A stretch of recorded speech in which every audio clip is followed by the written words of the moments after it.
नमस्कार सगळ्यांना. इथं माझ्याकडे हे जवळजवळ 2 किलोचं कलिंगड होतं. त्याच्यापासून मी 2 रेसिपी बनवले. एक कलिंगडचं ज्यूस आणि दुसरं आईस्क्रीम. आजच्या व्हिडिओमध्ये ज्यूसची रेसिपी बघू आणि पुढच्या व्हिडिओमध्ये आईस्क्रीमची रेसिपी बघू. कलिंगडला 2 भागात कट केले. एक भागाचं ज्यूस बनवू आणि दुसरं आईस्क्रीमसाठी ठेवले.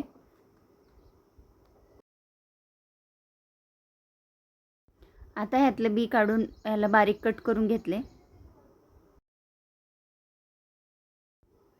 तर हे कट केलेलं कलिंगड मी 2 भागात डिवाईड केले. ह्यातले एक भाग मी ज्यूससाठी काढून घेतले. तर हे कलिंगडचं ज्यूस दीप्तीच्या आवडीचं आहे. तिला कलिंगड खायला आवडत नाही. ह्याच्यापासून बनलेलं ज्यूस तिला खूप आवडते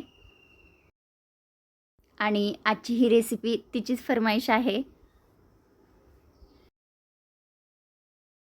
तर इथं मिक्सरचं भांडं घ्यायचं आणि त्याच्यामध्ये कट केलेलं कलिंगड घालायचं. 10 ते 12 पुदिन्याची पानं, अर्धा चमचा काळं मीठ आणि पाव चमचा चाट मसाला,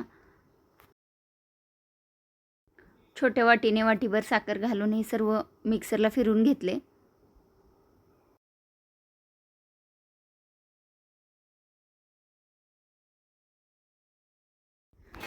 मिक्सरला फिरवलेलं कलिंगड गाळणीतून गाळून घ्यायचं आहे. तर इथे 1 चमचा लिंबाचा रस ॲड करायचं. मी लिंबाचा रस ॲड करायचं विसरली होती, नंतर ते मी ॲड केलं. असं होतं कधी कधी. आणि इथं तयार आहे वॉटरमेलनचं ज्यूस. आता ह्याला 1 तासासाठी फ्रीजमध्ये ठेवायचं. 1 तासानंतर हे ज्यूस मी फ्रीजमधून काढून ज्यूसच्या भांड्यात काढून घेतले.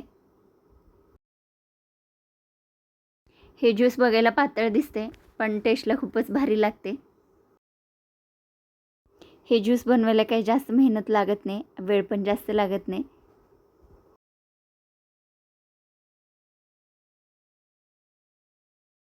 तर इथं हे ज्यूस मी ग्लासमध्ये काढून घेतले आणि त्याच्यामध्ये आईस क्यूब्स घातले.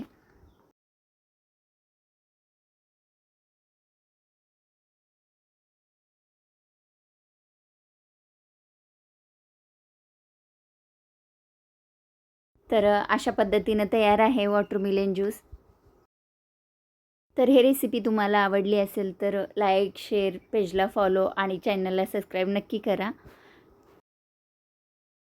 भेटू असंच एका छानशा व्हिडिओमध्ये. तोपर्यंत बाय बाय.